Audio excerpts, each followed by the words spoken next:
ಕಾರಣಾಂತರಗಳಿಂದ ನಿನ್ನೆ ವೈರಲ್ ಆಗಿರ್ತಕ್ಕಂಥ ಅವರ ಆಡಿಯೋದಲ್ಲಿ ಇರ್ತಕ್ಕಂಥ ಒಂದು ವಿಚಾರಗಳ ಬಗ್ಗೆ ನಡೆದಿರ್ತಕ್ಕಂಥ ದೊಡ್ಡ ಅನಾಹುತದ ಬಗ್ಗೆ ತಮ್ಮ ಮುಂದೆ ಮಾತನಾಡಬೇಕಾಗ್ತದೆ ಧರ್ಮ ಆಗಿರೋದ್ರಿಂದ ಮತ್ತು ನಾವು ಅದ್ರ ಬಗ್ಗೆ ಏನು ಕ್ರಮ ತಗೋಬೇಕು ಅನ್ನೋದ್ರ ಬಗ್ಗೆ ನಿನ್ನೆ ನಾವಷ್ಟೇ ಒಂದಷ್ಟು ಸ್ನೇಹಿತರು ಮಾತಾಡಿದ್ಮೇಲೆ ಅದನ್ನ ನಮ್ಮ ಜೊತೆ ಹಂಚ್ಕೊಳ್ಳೋದಕ್ಕೋಸ್ಕರ ಈ ಒಂದು ಪತ್ರಿಕಾಗೋಷ್ಠಿಯನ್ನು ಕರೆದಿದ್ದಕ್ಕೆ ತಾವೆಲ್ಲ ಬಂದಿದ್ದೀರಾ. ಮೊದಲಿಗೆ ನಿಮಗೆ ಸ್ವಾಗತವನ್ನು ಕೊಡ್ತೇನೆ. ಈ ಒಂದು ಪತ್ರಿಕಾಗೋಷ್ಠಿಯಲ್ಲಿ ನಮ್ಮ ಹೆಸರಾಂತ ಕಲಾವಿದರು ಜೂನಿಯರ್ ಅಂಬರೀಷ್ ಅಂತೆ ಪ್ರಖ್ಯಾತ ಆಗಿರ್ತಕ್ಕಂಥ ನಮ್ಮ ಆತ್ಮೀಯ ಸ್ನೇಹಿತರಾದಂಥ ಅಂಬಿ ಪುಟ್ಟೇಗೌಡರಿದ್ದಾರೆ, ನಮ್ಮ ನಾಗಣ್ಣ ಇದ್ದಾರೆ, ಈಗಷ್ಟೇ ನಮ್ಮ ಮಂಡ್ಯ ತಾಲೂಕು ಅಧ್ಯಕ್ಷರು ಮತ್ತೆ ಮದ್ದೂರು ತಾಲೂಕು ಅಧ್ಯಕ್ಷರು ಒಂದು 2-3 ನಿಮಿಷದಲ್ಲಿ ಬಂದು ಸೇರ್ತಾರೆ. ಈ ಪತ್ರಿಕಾಗೋಷ್ಠಿಯ ಉದ್ದೇಶ ಕಾಂಗ್ರೆಸ್ ಪಕ್ಷದ ಬಗ್ಗೆ ಆ ವೈರಲ್ ಅಲ್ಲಿ ಬಹಳ ಕಾಂಗ್ರೆಸ್ ಪಕ್ಷಕ್ಕೆ ನನ್ನಷ್ಟು ಆನೆಸ್ಟ್ ಪರ್ಸನ್ ಇನ್ನೊಬ್ಬ ಇಲ್ಲ ಅನ್ನೋ ರೀತಿಯಲ್ಲಿ ಶಿವರಾಮೇಗೌಡರು ಮಾತನಾಡ್ತಾ ಇದ್ದಾರೆ. ಅಂಬರೀಷ್ ಅನ್ನೋರನ್ನ ಕಾಲು ಹಿಡಿದು ಇದೇ ಎಲ್ಲ ಶಿವರಾಮೇಗೌಡರು ಜಿಲ್ಲಾ ಕಾಂಗ್ರೆಸ್ ಅಧ್ಯಕ್ಷ ಇದ್ದಾರೆ, ಮಂಡ್ಯ ಜಿಲ್ಲಾ ಕಾಂಗ್ರೆಸ್. ಆಗ ಮಂಡ್ಯದಲ್ಲಿ 2 ಜನ ದೊಡ್ಡ ರಾಜಕೀಯ ಕಾಂಗ್ರೆಸ್ನಲ್ಲಿ ಎಸ್.ಎಂ. ಕೃಷ್ಣ ಅವ್ರ ಬಣ ಮತ್ತೆ ಅಂಬರೀಷ್ ಅವ್ರ ಬಣ. ಆ ಟೈಮಲ್ಲಿ ಎಸ್.ಎಂ. ಕೃಷ್ಣ ಅವರು ಎಚ್.ಎಂ. ನಾಗರಾಜ್ ಅವರನ್ನ ಅಧ್ಯಕ್ಷ ಮಾಡ್ಬೇಕು ಅಂತೇಳಿ ಮಾಡ್ತಾರೆ. ಆದ್ರೆ ಅಂಬರೀಷ್ ಅವರು ಹಠ ಮಾಡಿ ಎಲ್ಲಾ ಶಿವರಾಮೇಗೌಡರಿಗೆ ಅಧ್ಯಕ್ಷ ಕೊಡಿಸ್ತಾರೆ. ಈ ಎಲ್ಲಾ ಶಿವರಾಮೇಗೌಡ ಅದನ್ನು ಕೂಡ ನೆಟ್ಟಿ ಉಳಿಸ್ಕೊಳ್ಳೋದಿಲ್ಲ. ಕೇವಲ 4 ತಿಂಗಳಿಗೆ ರಂಗನಾಚ್ ಅಂತ ಮಾಡಿಸಿ ನಾಮದಲ್ಲಿ 2 ದಿನ ಕಿತ್ತಾಕಿ ಬಿಸಾಕ್ತಾರೆ ಅಧ್ಯಕ್ಷ ಸ್ಥಾನದಿಂದ. ಅದಾದ ನಂತರ ಅದಾದ ನಂತರ ಕಾಳಿ ಬೀಳಿ ಎಸ್.ಎಂ. ಕೃಷ್ಣ ಸರ್ಕಾರದಲ್ಲಿ ಒಂದಷ್ಟು ಉನ್ನತ ಹುದ್ದೆಗಳನ್ನ ತಗೊಂಡು ಬೆಂಗಳೂರಿನಲ್ಲಿ ಪಾರ್ಟ್ನರ್ಸ್ಗಳಿಗೆ ಮೋಸ ಮಾಡಿ ಸಿಕ್ಕಾಪಟ್ಟೆ ಆಸ್ತಿ ಮಾಡಿ ಸ್ಕೂಲ್ ಮಾಡಿ ಕೋಟಿ ಸಂಪಾದನೆ ಮಾಡಿದ್ರೆ ದುಡ್ಡಿನ ಅಹಂಕಾರದಲ್ಲಿ ಇವತ್ತು ನೆನೆ ಮಾತಾಡಿರೋ ವೈರಲ್ಲಿ ಗೊತ್ತಾಗ್ತದೆ. ಯಾಕೆಂದ್ರೆ ಕೇವಲ ಅಂಬರೀಷ್ ಅವ್ರ ಬಗ್ಗೆ ಮಾತ್ರ ಮಾತಾಡಿಲ್ಲ. ಅಂಬರೀಷ್ ಅವರು ಈ ನಾಡಿನ ಒಂದು ಶಕ್ತಿ ಮತ್ತು ಚಿತ್ರರಂಗಕ್ಕೆ ಆಸ್ತಿಯಾಗಿ ಮತ್ತು ಕನ್ನಡ ಚಿತ್ರರಂಗದಲ್ಲೇ ರಾಜಕೀಯದಲ್ಲೂ ಕೂಡ ಅಜಾತ ಶತ್ರುವಾಗಿ ಕೆಲಸ ಮಾಡಿದರು. ಆದ್ರೆ ಮಂಡ್ಯದ ಹಿರಿಯ ಮುಸ್ತದಿಯಾದಂತಹ ಜಿ ಮಾದೇಗೌಡರ ಬಗ್ಗೆನೂ ಬಹಳಷ್ಟು ಅದ್ಭುತವಾಗಿ ಮಾತಾಡಿದ್ದಾರೆ. ಈಗಿನ ಜಿಲ್ಲಾ ಮಂತ್ರಿಗಳಾದಂತಹ ಚಲುವರಾಯ ಸ್ವಾಮಿ ಅವ್ರ ಬಗ್ಗೆನೂ ಮಾತಾಡಿದ್ದಾರೆ. ಇನ್ನೂ ಹಲವಾರು ನಾಯಕರ ಬಗ್ಗೆ ಮಾತಾಡಿದರೆ ಚರ್ಚೆ ಬೇಡ.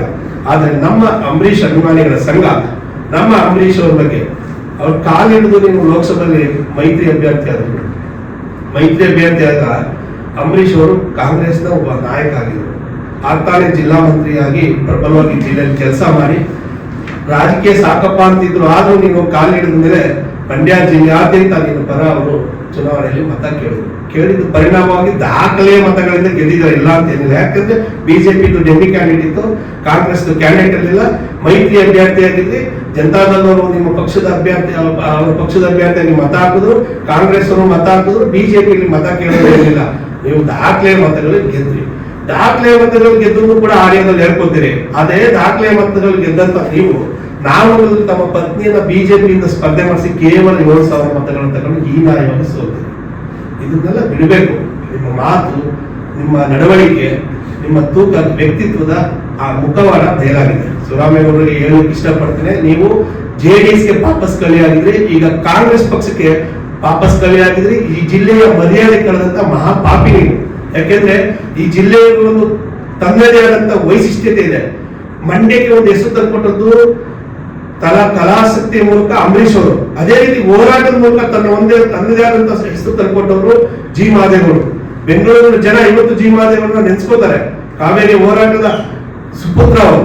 ಇಬ್ಬರ ಬಗ್ಗೆ ನೀವು ಮಹನೀಯರ ಬಗ್ಗೆ ಮಾತನಾಡುವ ಮೂಲಕ ನಿಮ್ಮ ಮರ್ಯಾದೆ ಕಳ್ಕೊಂಡಿಲ್ಲ, ಮಂಡ್ಯದ ಮರ್ಯಾದೆನ ತೆಗೆಯುವಂತ ಕೆಲಸ ಮಾಡಿದ್ರ. ಅದಕ್ಕೆ ಮಂಡ್ಯದ ನಾಗರಿಕನಾಗಿ, ಅಂಬರೀಷ್ ಅಭಿಮಾನಿಯಾಗಿ ಬೇರೆ, ಮಂಡ್ಯದ ನಾಗರಿಕನಾಗಿ ನಿಮ್ಮ ಅನಾಗರಿಕ ಹೇಳಿಕೆಯನ್ನು ಖಂಡಿಸಲಿಕ್ಕೆ ಇಷ್ಟಪಡ್ತೇವೆ.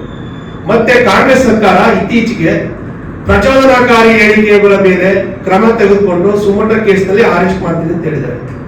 ಎಲ್ಲಿ ಮಾಡಿದ್ದಾರೆ? ಇನ್ನೂ ಮಾಡಿಲ್ಲ. ಕಾಂಗ್ರೆಸ್ ಸರ್ಕಾರ ಮಾಡಬೇಕು ಅಂತೇಳಿ ಕಾಂಗ್ರೆಸ್ ಪಕ್ಷಕ್ಕೆ ಕಾಂಗ್ರೆಸ್ಸಿಗರಾಗಿ ಆಗ್ರಹಿಸ್ತಾ ಇದ್ದೀವಿ.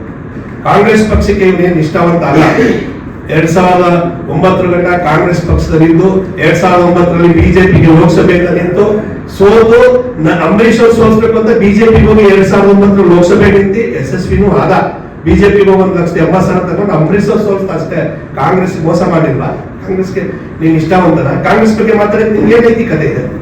ಎರಡನೇದು, ಮತ್ತೆ JDS ಹೋದೆ, JDS ಅಲ್ಲಿ ಮೈತ್ರಿ ಅಭ್ಯರ್ಥಿಯಾಗಿ ಗೆದ್ದೆ, ಮತ್ತೆ JDS ಪಕ್ಷಕ್ಕೆ ಮೋಸ ಮಾಡಿ ಬಿಜೆಪಿಗೆ ಹೋದೆ, ಬಿಜೆಪಿ ನಾಮದಲ್ಲಿ ಸೋತೆ, ಈಗ ಮತ್ತೆ ಕಾಂಗ್ರೆಸ್ ಬಂದಿದೆ. ಏನೋ ನೆಲೆ ಇಲ್ಲದಕ್ಕೆ ಇವತ್ತು ನೀವು ಈ ಪಕ್ಷಕ್ಕೆ ವಾಪಸ್ ಕಲಿ ಆಗಿದೆಯಾ? ಕರ್ನಾಟಕ ಕಾಂಗ್ರೆಸ್ ಪಕ್ಷಕ್ಕೆ ಮಂಡ್ಯದಲ್ಲಿ ಯಾರಾದ್ರೂ ಒಂದು ವಾಪಸ್ ಕಲಿ ಇದ್ರೆ ಅದು ಎಲ್ಲ ಶಿವರಾಮೇಗೌಡ. ನಿಜವಾಗ್ಲೂ ಕಾಂಗ್ರೆಸ್ ಪಕ್ಷ ಇಷ್ಟರೊಳಗೆ ಅವನ್ನ ಉಚ್ಚಾರಣೆ ಮಾಡಬೇಕಾಗಿತ್ತು. ಯಾಕೆಂದ್ರೆ ಕಾಂಗ್ರೆಸ್ ಪಕ್ಷ ಕಟ್ಟಿದವರು ಮಾದೇಗೌಡರು, ಅಂಬರೀಶ್ ಅವರು, ಎಸ್ ಎಂ ಕೃಷ್ಣ ಅವರು ಅವ್ರ ಬಗ್ಗೆ ಎಲ್ಲ ಲಘುವಾಗಿ ಮಾತಾಡಿರೋ ವ್ಯಕ್ತಿನ ಇನ್ನೂ ಕಾಂಗ್ರೆಸ್ ಪಕ್ಷದ ಅಧ್ಯಕ್ಷರು ಗಂಗಾಧರ್ ಆಗ್ಬೋದು ಅಥವಾ ಕೆಪಿಸಿಸಿ ಅಧ್ಯಕ್ಷರಾದಂತ ಡಿ ಕೆ ಶಿವಕುಮಾರ್ ಅವರು ಒಂದು ನೋಟಿಸ್ ಕೊಟ್ಟಿಲ್ಲ ಅಂದ್ರೆ ಇವರ ಕುಟುಂಬ ರಾಜಕಾರಣ ಏನು ನಂಟಿಸ್ಲಿಕ್ಕೆ ಏನಾದ್ರು ಡಿ ಕೆ ಶಿವಕುಮಾರ್ ನೋಡ್ಕೋತಾರೆ ನನಗೆ ಅದು ಗೊತ್ತಿಲ್ಲ. ಇವತ್ತು ಒಬ್ಬ ರಾಜೇಗೌಡ ಒಬ್ಬ ಪುರಸಭಾ ಅಧಿಕಾರಿಗಳಿಗೆ ಅಶ್ಲೀಲ ಪದ ಬಳಸಿದ ತಕ್ಷಣ ರಾಜ್ಯಾದ್ಯಂತ ಹೋರಾಟ ನಡೆದ ನಂತರ ಯಾವಾಗಲೂ ಮೊನ್ನೆ ಅವರಿಗೆ ಒಂದು ಸೋಕಾಸ್ ನೋಟಿಸ್ ಕೊಟ್ಟಿದ್ರಿ ಕಾಂಗ್ರೆಸ್ ಪಕ್ಷದಿಂದ, ಮತ್ತೆ ಅರೆಸ್ಟ್ ಮಾಡಿದ್ರಿ. ಇದೇ ಶಿವರಾಮೇಗೌಡರು ಅವ್ರಿಗೆ ಹತ್ತರಷ್ಟು ಮಾತಾಡಿದ್ದಾರೆ, ಮಹಾದೇವಗೌಡರ ಬಗ್ಗೆ ಕೆಟ್ಟ ಪದಗಳು ಬಳಸಿದ್ದಾರೆ. ಒಬ್ಬ ವಯಸ್ಕ ಸತ್ತವನ್ನ ನಾವು ದೇವರು ಅಂತ ಬಯಸ್ತೀವಿ ಅಂತ ವ್ಯಕ್ತಿಯ ಬಗ್ಗೆ ಬಹಳಷ್ಟು ಹಗುರವಾಗಿ ಮಾತಾಡಿದ್ದಾರೆ.